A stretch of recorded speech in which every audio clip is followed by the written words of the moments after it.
Hi everyone, welcome to a weekly reading vlog. This upcoming week is February break and I have nothing to do except read, go on fun adventures, and I'm going to be taking you with me.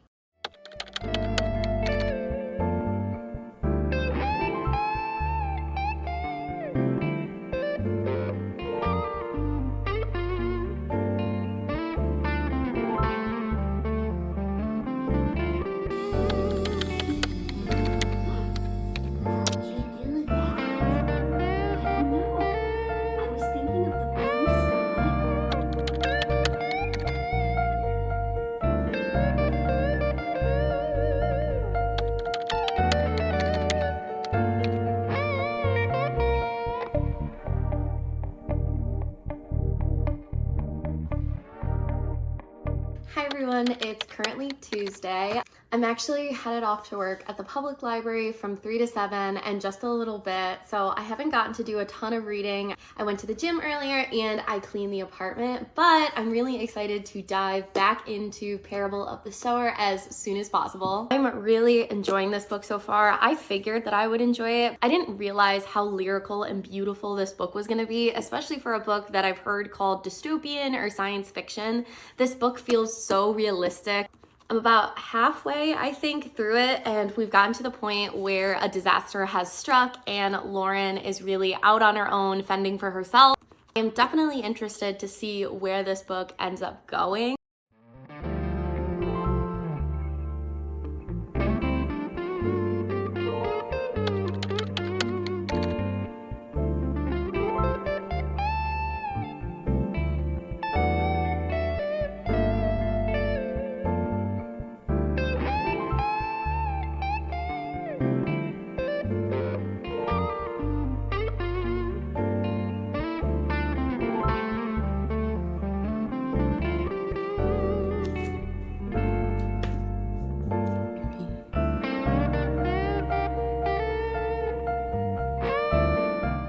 I just finished reading Parable of the Sower and I have some thoughts.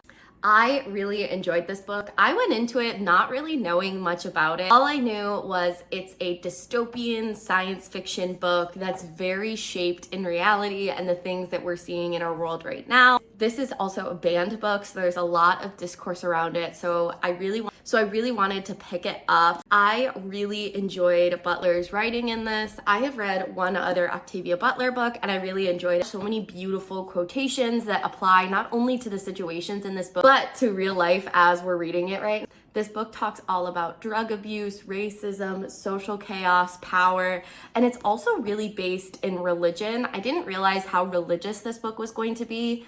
There's a lot of talk in this book about religion and what God is and what the universe is meant to be. Our main character, Lauren, is actually kind of creating her own religion. It's called Earthseed. Each chapter, you get a different verse from her books of the living, which is kind of like her religion's Bible. Like I said, I definitely enjoyed this book. It's one of those books that I feel like I'm never gonna forget. Now that I've finished that book, I have to choose a new book. I'm really trying to read my physical TBR. It's going well. A couple on the shelf that are series that I definitely want to read, but I don't want to get into a new series right now.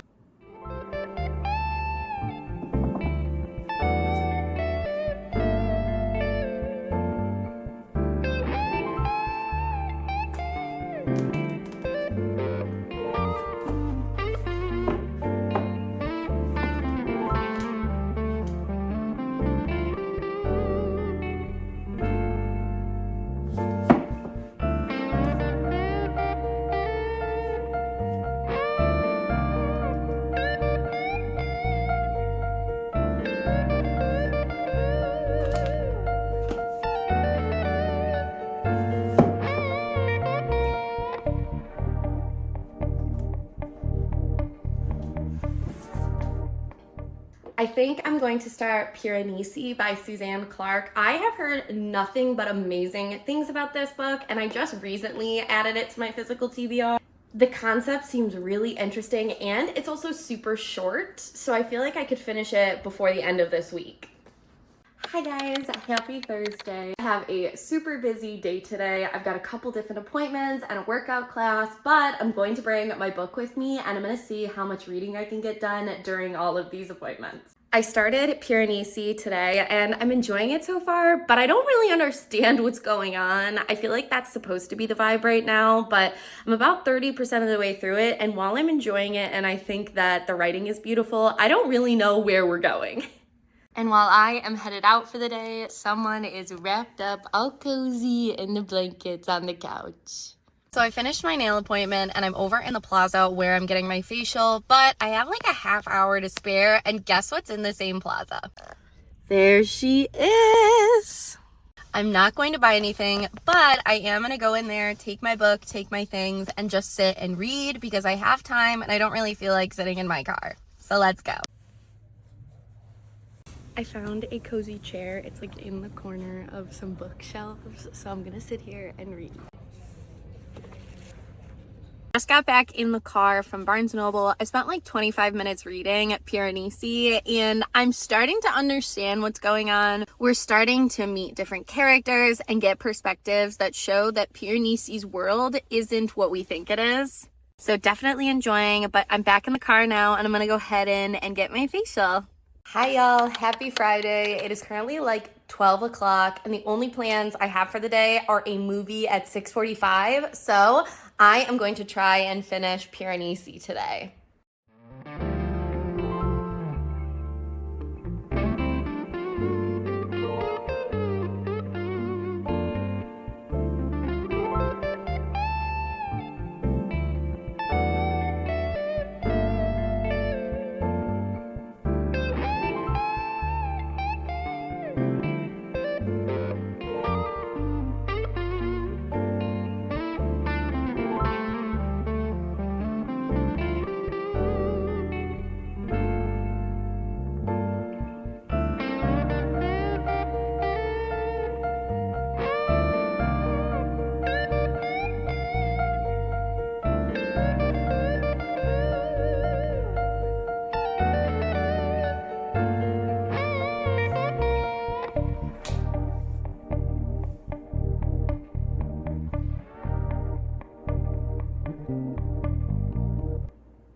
I finished her, y'all, and I have thoughts.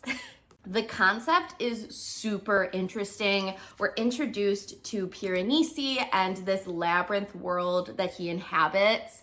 He's living in this world, he's fending for himself, and we don't really know how he got there or what's really going on. As we get farther and farther into the book, we start to piece together that something is amiss about this world and about what's going on with Piranesi, and we end up meeting the 16th person, which is somebody who's come into the other and Piranesi's life.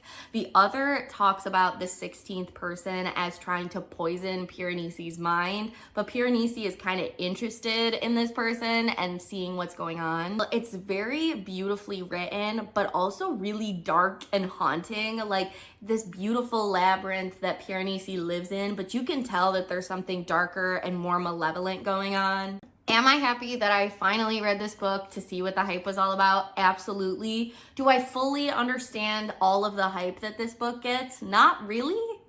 Like I said, I definitely enjoyed the story. The writing is absolutely gorgeous and the storyline is really interesting, but I don't think I'd necessarily call it a work of classic fantasy as this review calls it. Regardless, I have finished her up. I'm going to give her like a 4.5, 4.75 stars. The real struggle is now going to be figuring out what I'm going to start reading either today or tomorrow, because I start school back up on Monday. So I know that I'm not gonna have as much time to really dive into a book, so I don't know what we're gonna pick.